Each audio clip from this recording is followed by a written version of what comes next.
In this section, we were doing section 9.5, which is talking about the classes of functions. Okay, our target would be to determine the type and what type of the characteristics are the types of functions we have studied.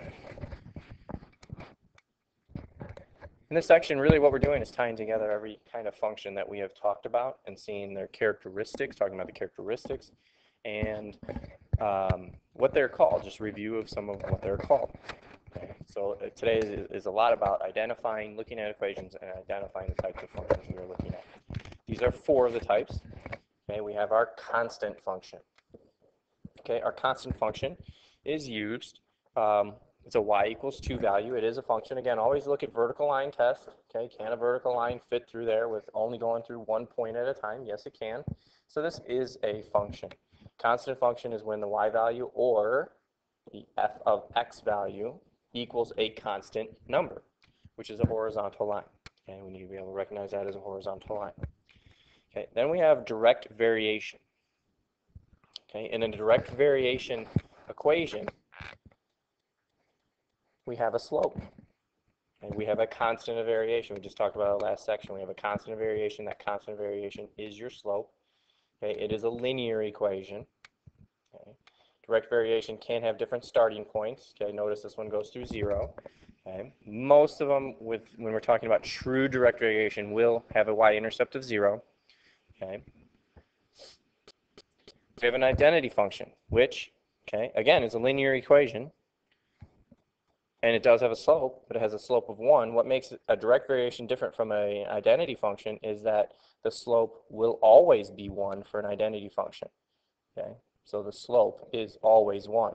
Here, the slope varies depending on our constant of variation. Okay, again, these can all be written as f of x as well. Okay, so this an identity function will always have a slope of 1 and always have a y-intercept of 0. Another type of function that we have talked about is an absolute value function. This is the most simplest form of absolute value function, just absolute value of x. Okay, remember they are v-shaped. Okay, remember we definitely can have more information inside the absolute value with pluses or minuses outside the absolute value. Those still are functions. Other functions we have talked about, the favorite greatest integer function, the step function. Okay, this is our basic step function, where y equals the greatest integer of x, or again, f of x equals the greatest integer of x. Remember, it's asking for what is the greatest integer not greater than that number. Okay, so remember, if it's greatest integer of something like 1.4, it's asking what is the greatest integer not greater than 1.4. So it always goes to the left on the number line to the nearest integer to 1. So to the next smallest integer. Okay, these are step functions again. They do follow slope and y-intercepts, so you can follow that trend. Okay, look at this one, has the slope of 1, y-intercept of 0. Look at that, y-intercept of 0. Okay, slope of 1, getting from point to point. The next function we have talked about is our quadratic functions. This is the most basic quadratic function. Quadratic functions are our parabolas. Okay, they are symmetrical. Again, we can get much more complicated in terms of the actual equation. Okay, but they are functions. Another type of function that you guys did pretty well with was square root functions. Okay, when the function is a square root. Okay, no, the thing to keep in mind there is remember the radicand always has to be positive. We can't graph. Okay, we cannot graph complex values on a coordinate plane. So there is a domain restriction with square root functions. Okay, and then we've recently studied our rational functions. These are functions as well. Again, remember, this is a basic one, okay, but remember, we have restrictions on our domain again, and sometimes those restrictions are asymptotes, and sometimes those restrictions are points of discontinuity. The last type of function that we talk about is an inverse function, which is a rational function.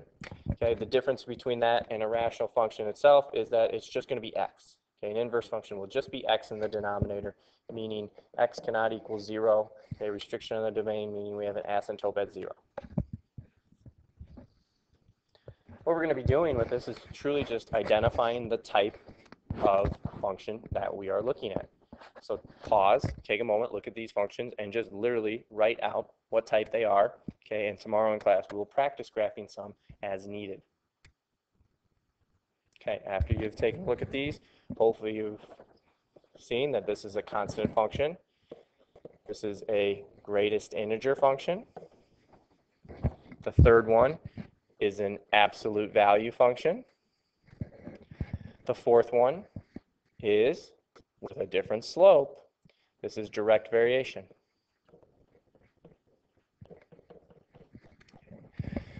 The fifth one is a rational function.